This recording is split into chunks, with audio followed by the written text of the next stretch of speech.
O tema da mensagem é sem convite não entra. Aí eu vou perguntar para você, quem já foi para uma festa de casamento aqui? Eu já fui para vários casamentos. Casamento do presbítero Antônio Jeová, do Diego, do Renilson, dos irmãos da igreja. Mas alguém já foi para uma festa de casamento sem ser convidado aqui? Alguém já foi? Não, né? Como seria então? Eu já fui sem ser convidado, sem querer. Fui para uns 15 anos, errei a data. Cheguei lá, era casamento. Aí fiquei sentado lá esperando, né? A mulher, a noiva até veio para receber o presente. Quando eu vi que não era minha prima, eu entrei na festa errada. Fui embora, né? Mas o que eu quero dizer, já pensou se a gente chega numa festa de casamento sem ser convidado? Mas o que eu quero dizer é que é mais fácil a gente ser desconvidado do que nós chegarmos lá como penetra, né? Penetra, não é isso? Vou chegar na marra aqui mesmo, eu vou na marra mesmo. Gente, constrangedor. Quem te convidou? Cadê teu convite? Tem um convite, né? Tem um convite. Cadê teu convite? Mas eu quero dizer que para chegar a Cristo no céu, na boda do Cordeiro, nessa festa de casamento, lá não tem como entrar como penetra. Aqui eu até posso tentar entrar, eu posso até entrar, mas no céu não entra como penetra. Não tem como entrar. Não tem como dizer, não, eu vou estar lá, com minhas próprias forças, com minhas próprias autoridades, com meus próprios méritos. Após descrever a sua visão com respeito à alegria e ao preparo do casamento celestial, o apóstolo João passa a tratar sobre o convite. Ele anota as palavras ditadas por um anjo, que dizia, bem-aventurado aquele que são chamados à ceia da boda do Cordeiro. Bem-aventurado. E eu te pergunto, nós fomos chamados para essa ceia? Amém, nós fomos chamados. Todos nós fomos chamados e nós já sentenciamos a nossa ida para lá. Quando um dia eu dobrei o meu joelho e com a minha língua confessei a Cristo. Então ali eu assinei, agora eu vou lutar para me manter de pé, para que eu possa chegar lá. 10 mulheres foram convidadas praticamente. 5 prudentes, diz a Bíblia, e 5 insensatas, inertes. As 5 prudentes, como não havia energia, eletricidade, elas pegaram as suas lamparinas cheias e levaram mais um pouquinho na reserva de azeite, ou querosene. E as outras imprudentes levaram somente aqui, um pouquinho dentro das suas lâmpadas. Quando de repente o noivo passou, bem de noite, aquelas que estavam preparadas, com um pouquinho a mais, elas foram. Mas aquelas que estavam despreparadas, elas não conseguiram entrar, não foram reconhecidas. Suspende as suas lâmpadas para que eu possa ver seus rostos. E elas não puderam suspender, até suspenderam, mas não tinha como iluminá-las. Mas as outras 5 tinham. Dá-me um pouco do teu azeite, para que eu possa colocar na minha. Eu não posso fazer isso, porque também eu vou ficar pelo caminho. Se eu te der, eu também vou ficar pelo caminho. Porque elas tinham um compromisso de estar no casamento. E nós, quando decidimos aceitar Jesus Cristo, nós firmamos este nosso compromisso e não podemos em nenhum momento deixar nossas lâmpadas apagarem. E se por algum motivo no meio da noite ela se apagar, saibamos que nós temos na palavra de Deus condições para enchê-los. Vamos pegar a reserva que nós trouxemos. Essa reserva dentro da palavra do Senhor é o conhecimento da verdade. Essa reserva dentro da palavra do Senhor é um homem vigilante, é uma mulher vigilante, é uma família que procura se observar diante de tudo e dizer, Senhor, se tu vieres hoje à noite, eu quero ir contigo. E João, ele vem dizer aqui, bem-aventurado aquele que é chamado à ceia da boda do Cordeiro.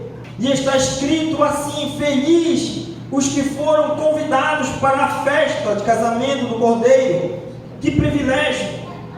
Quem são esses convidados? O texto indica que são os que entenderam e aceitaram o convite de Jesus.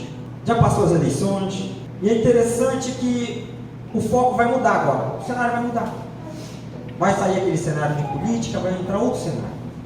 Sempre é assim, né? De Natal, aí depois vem Carnaval, Mas agora, o foco vai ser cristão. O tema desse final de ano. Cristão. Muitos querem entrar no reino dos céus. Muitos querem fazer a vontade de Cristo. Mas eles querem fazer a vontade de Cristo à sua maneira. E a maneira não é a minha maneira. Não é Cristo que tem que se moldar a mim. Não é a palavra de Deus que tem que se moldar a mim.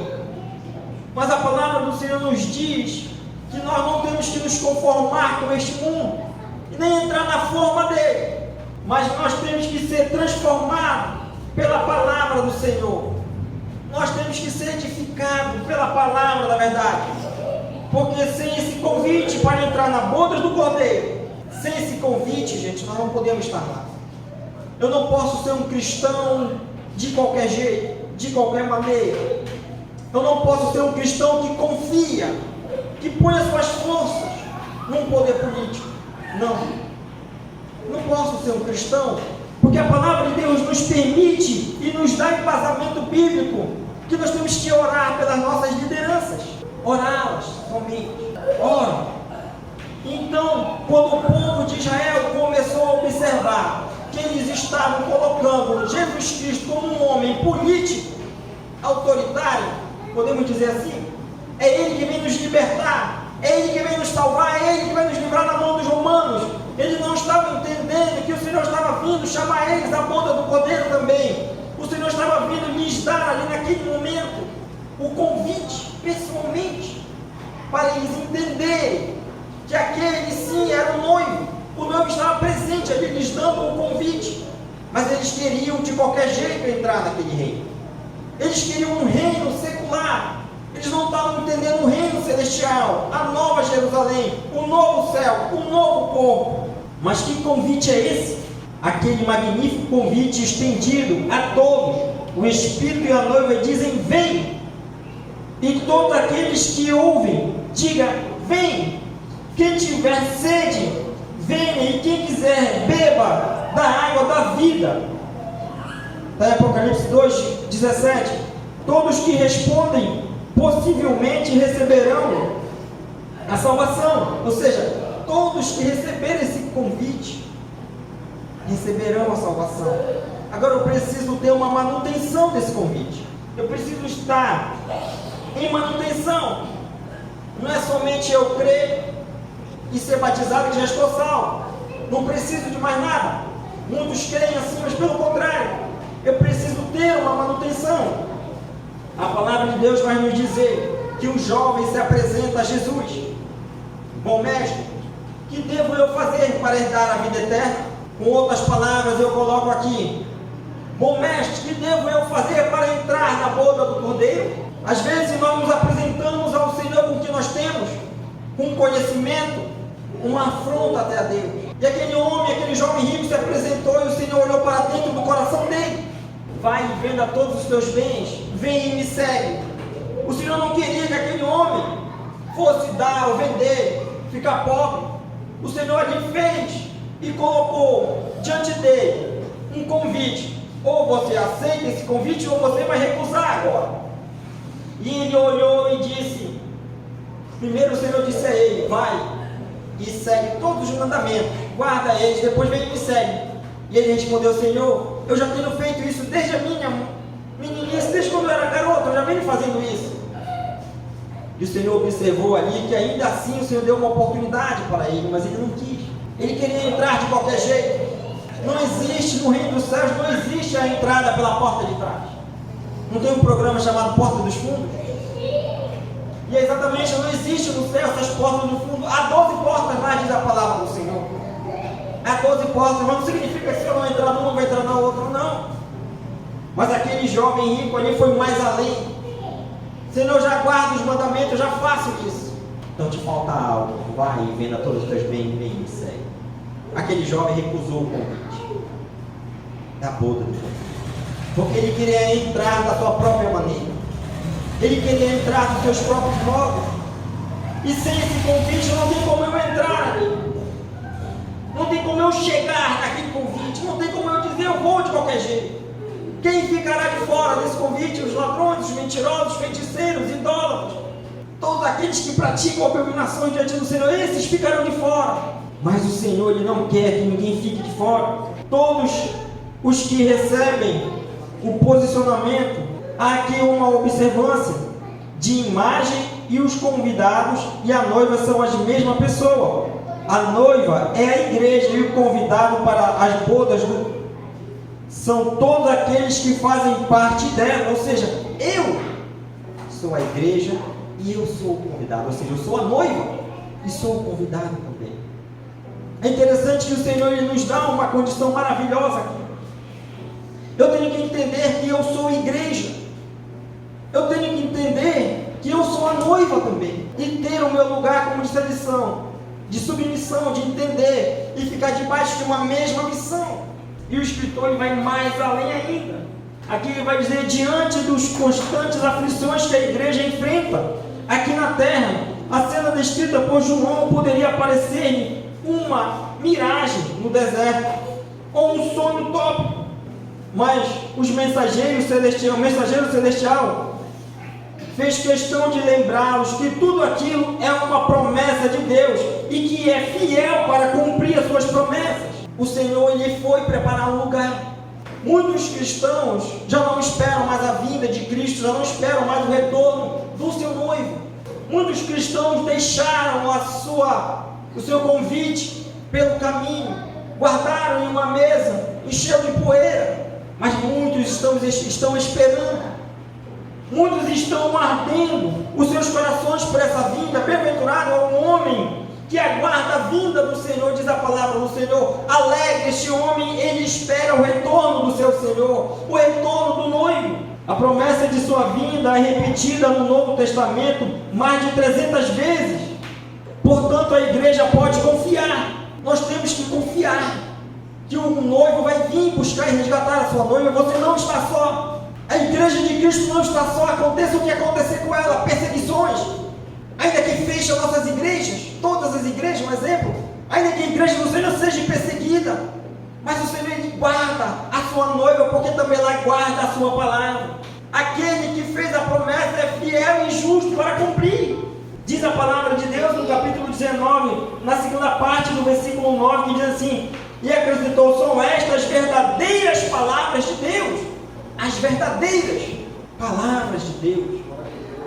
E nós temos que conhecer este Deus, este noivo, para que eu possa confiar ainda mais nele, sem me arrepender, sem voltar atrás. Um fato muito curioso aconteceu comigo há muitos anos atrás. Não contei, vou contar aqui de primeira mão. Eu comecei a trabalhar empregado, poucas semanas de emprego. Naquela semana eu decidi assim mesmo, José, eu vou sair dos caminhos do Senhor. Eu vou sair dos caminhos de Deus. Quando eu decidi isso à noite, de manhã, antes de ir para o trabalho, eu tive um sonho. Naquele sonho, era assim, eu vi uma pessoa dizer assim para mim, arruma a tua casa que hoje eu vou te levar. Hoje tu não és mais deste mundo. E eu contei para a Glaucia, falei, Glaucia, eu sonhei que eu morria hoje. Nós almoçando ali no trabalho, estava com poucas semanas de trabalho. Nós almoçando ali em cima de um baú de ferramentas. E eu contei para um amigo meu que era desviado. E eu falei assim para ele, esqueci o nome dele. Amigo, hoje eu tive um sonho. E eles pouco me conheciam como cristão. Que sonho? Me conta, irmão. Eu falei, eu sonhei que eu morria hoje. Aí ele bateu assim, e eu fez o final da cruz, disse a boca para lá. Meu irmão, 1 hora depois eu caí. Quase que eu morria mesmo. Quase que eu morria. Fui para o hospital. Acho que a igreja soube, né? Que eu me acidentei lá, disseram que eu tinha caído de um prédio de 8 andares, não sei o quê. Uma viga de 3 toneladas caiu junto comigo. E eu caí de um lado e ela caiu para o outro.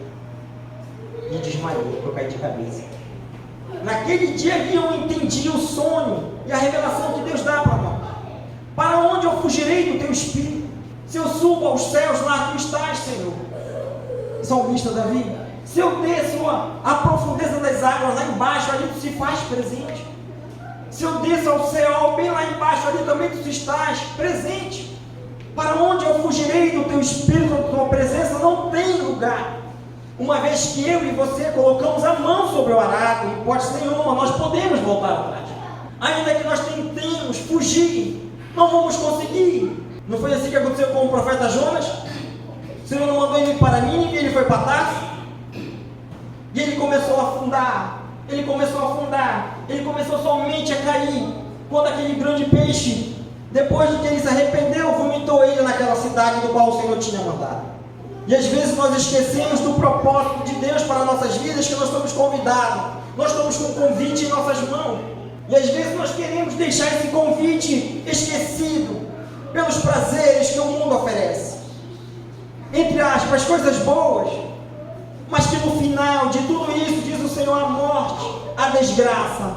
Mas aquele convite não está no bolso, e a gente pega e olha para esse convite e diz, mas aqui é a vida, e vida com abundância. Ainda que esse caminho pareça mal, ainda que eu tenha que deixar muita coisa, ainda que eu tenha que sacrificar a minha vida para servir a Cristo, ainda que eu tenha que fazer decisões difíceis, que para a minha família podem parecer mal, mas para o Senhor é o melhor caminho. A gente olha e diz, Senhor, para onde eu fugirei do Teu Espírito? Tudo por causa de um convite. O Senhor, Ele quer que você esteja lá. O Senhor, Ele quer que você esteja lá. Ele morreu na cruz do Calvário para isso. Diz a palavra aqui, leia novamente com bastante atenção, olha só, Apocalipse 19, quando você estiver em casa, leia esse capítulo 19, que a gente vai entender de fato o que o Senhor tem para nós. Qual é o sentimento mais forte nesse texto? Se você respondeu alegria ou felicidade, acertou. Quero ler aqui somente aqui do capítulo 19, o versículo 7, que diz assim, alegrem-nos, exultem-nos e demos glória, porque a sua chegada é a boda do Cordeiro. Quem fica triste com o casamento? Ninguém. Ficam alegres. Alegria no casamento. Então nós temos que andar em constante alegria, porque nós vamos nos encontrar com um noivo naquele grande dia. E olha, igreja, o mundo vai fazer e querer que você faça, que você volte atrás, que você rasgue esse convite. Não vá para esse casamento. Igreja do Senhor, não vá para esse casamento. Igreja adventista da promessa, você vai faltar a esse casamento. O mundo vai querer colocar assim para você não ir. Você vai ter coisas maravilhosas aqui, coisas boas. Nessa data não esteja lá, e ninguém sabe qual é a data. Mas Ele quer fazer com que eu saia agora desse percurso do casamento, desta caminhada, deste longo, maravilhoso caminho. Olha só, todo casamento sonhado por muitas pessoas, vindo numa carruagem. Eu vou numa carruagem buscar a minha esposa. E eu, quando era mais novo, eu sonhava assim com a calça. Falei que depois eu mudei, eu falei, vou buscar ela numa cargueira. Até hoje eu tenho uma cargueira. Falei, vou buscar ela de cargueira, pintar a cargueirinha e parar na frente da igreja. Mas o que eu quero dizer, gente, é que a maioria das mulheres no cavalo branco, ser resgatada pelo noivo, estão paradas ali na porta. Hoje é um carro, uma Ferrari cheia de latinha, feliz casamento, isso daí para frente. Mas com o Senhor não é diferente, não lhe estilo toda essa ideia de um casamento perfeito, de um casamento visto, para todos que possam olhar e dizer assim, eita, do casamento bonito. E aqui na palavra do Senhor vai dizer que todo olho verá a vinda do Senhor, o selo neste dia. Olha como o Senhor vem nos buscar, olha como o Senhor vem selar, porque Ele é fiel nas suas palavras. Vi o céu aberto, e diante de mim um cavalo branco, cujo cavaleiro se chama Fiel e Verdadeiro. Ele julga e carrega e guerreia com justiça. Seus olhos são como chamas de fogo, e sua cabeça há muitas coroas. E um nome que ele conhece, e ninguém, é só um nome nele que só ele conhece, e ninguém mais. Está vestido com um manto cingido de sangue, e o seu nome é a palavra de Deus. Os exércitos dos céus os seguem, vestido de linho fino, branco e puro, e montado em cavalos brancos. De sua boca sai uma espada afiada, com a qual ferirá as nações. Para muitos isso aqui é uma desgraça, mas para nós cristãos é o compromisso que o Senhor tem conosco, porque um dia Ele falou assim, como vocês estão me vendo subir, vocês vão me ver descer também.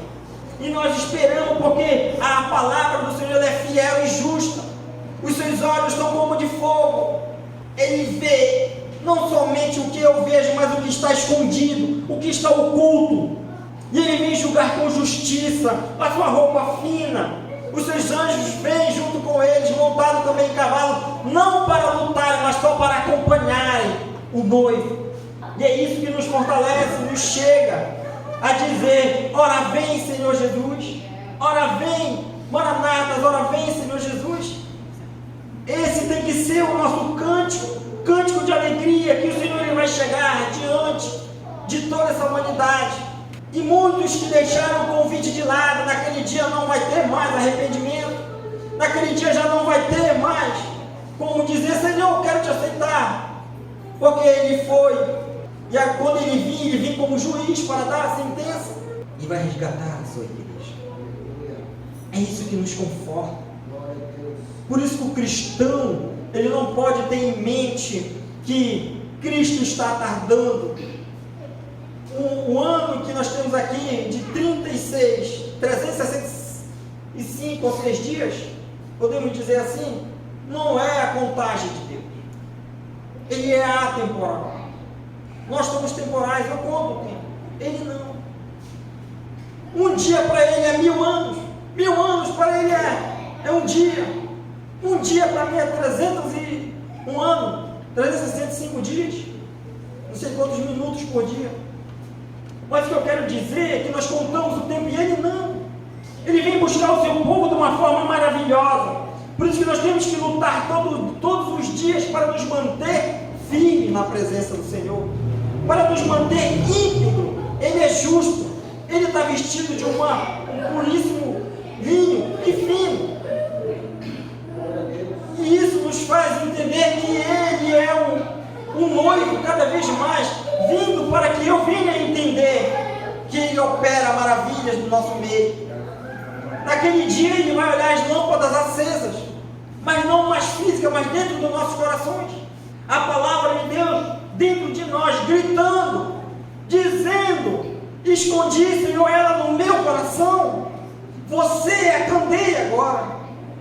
Porque o sábio Salomão chegou a escrever: guarda esta palavra no teu coração, este azeite, guarda agora ele no teu coração, para que tu não venhas pecar contra o Senhor e fazer tudo conforme ali está escrito. Não te desvie nem para a esquerda nem para a direita, mas agora procura fazer tudo quanto nela está escrito. Observa ela. O Senhor ele vem agora buscar a sua igreja, uma igreja avivada, uma igreja conhecedora da palavra do Senhor, uma igreja que se absteve do mal e do pecado, uma igreja que se vestiu de puro linho também, que a palavra do Senhor, ela nos limpa do pecado. A palavra do Senhor nos dá condições de caminhar mais um dia e dizer: Senhor, foi difícil esse dia, mas Tu me fortaleceu com a Tua graça maravilhosa. Tu me fortaleceu com a Tua palavra, porque ali eu encontrei descanso para a minha alma. Ali eu encontrei descanso e esperança para caminhar. E a minha esperança, Senhor, é a Tua vinda, é o Teu afago, é o como Tu morreu na cruz do Calvário. Agora não vem como servo, vem como Senhor, Rei. Não é mais advogado, agora é o grande juiz que vem dar a sentença. E é isso que nós temos que observar diante de nossas vidas. Nós não temos que olhar e nem diminuir Jesus. Quem é o teu Jesus? Muito correu essa semana. Deus, Ele não está acima de mim, está entre nós. Eu sou Deus, eu vivo Deus. As pessoas dizem: Ele está aqui entre nós. É verdade, Deus está entre nós, mas Ele é soberano. Ele reina sobre nós. Ele reina sobre nós.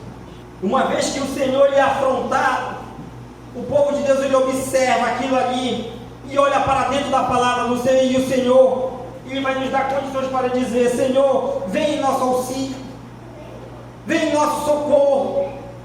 Não permita que a Tua igreja seja chacotada, não permita que a Tua igreja seja zombada, que a Tua noiva, Senhor. Lembra daquela mulher que estava no lagar malhando? Não, estava na vinha, né? Pisando, e ela estava esperando uma pessoa, só que ela estava vestida de branco, e toda vez que sujava as orlas dos seus vestidos de uva, ela ia, lavava e voltava, E quando sujava, ela ia, lavava e voltava. Por que tu não tira logo esse vestido? Porque quando o noivo passar, eu quero estar preparada e limpa para que ele possa me lavar. E é assim que é Jesus Cristo. Todas as vezes que nós percebemos que nossas vestes estejam sujas, vamos ter que lavá-las e alvejá-las. E João também viu essa noiva e perguntou ao anjo: quem são esses? Essa numerosa, esse mar de gente. Esses são os que vieram da grande tribulação, que lavaram e alvejaram as suas vestiduras no sangue do Cordeiro. Esses foram dignos de entrar na boda do Cordeiro. Eles não se renderam ao Deus deste século, deste mundo, mas eles procuraram lavar suas vestiduras e alvejá-las no sangue do Cordeiro. Quero te convidar aqui para nós encerrarmos, que sem esse convite eu não posso entrar no céu. Eu não posso participar daquela festa maravilhosa. Eu não posso participar daquela grande mesa, onde muitas pessoas estão assentadas, onde muitas pessoas adquiriram com suas próprias vidas, com o sofrimento por amar a Cristo, querer estar naquele lugar. E eu tenho que amar a Cristo, diz a palavra do Senhor, com todas as minhas forças, com todo o meu entendimento, se possível, dar até a minha vida por este amor, por este reino, que é Jesus Cristo. 1 Tessalonicenses, capítulo 16, capítulo 4, versículo 16 e 17. Porquanto o Senhor mesmo, dada a sua palavra de ordem, ouvida a voz do arcanjo e o ressoar da trombeta de Deus, descerá dos céus, e os mortos em Cristo ressuscitarão primeiro. Depois nós, os vivos, os que ficamos, seremos arrebatados juntamente com Ele, entre nuvens para o encontro do Senhor nos ares, e assim estaremos para sempre com o Senhor. Ele é fiel e justo. Confie que Ele não vai levar só uma metade. Ele não vai levar só um povo. Não há contingente, não há número de contingente lá, não. É todos aqueles que querem. A todos aqueles que querem esse convite. Por isso que eu tenho que levar esse convite a todas as pessoas. Por isso que eu tenho que pregar o Evangelho. Por isso que eu tenho que ir mais adiante. Por isso que eu tenho que falar. Porque aqueles que morreram em Cristo Jesus, quando eles escutarem o soar da trombeta, então eles ressuscitarão para a vida. E os que ficaram, e aqueles que estão ali ainda lutando pelas suas vidas, lavando as suas vestes ainda mais, o Senhor os transformará, lhes dará um novo corpo, lhes dará novas vestes. E o Senhor vai dizer assim: vinde, bendito do meu Pai, possuir por herança a terra que está prometida antes da fundação do mundo. E o Senhor, no capítulo 14 de João, diz: eis que eu vou preparar lugar, e quando eu voltar, eu os levarei para mim mesmo, pois aonde eu estiver, eu quero que vocês estejam também. Se Ele falou isso, espere no Senhor, passe o que passar, aconteça o que acontecer, Ele é fiel para cumprir as suas palavras. Amém.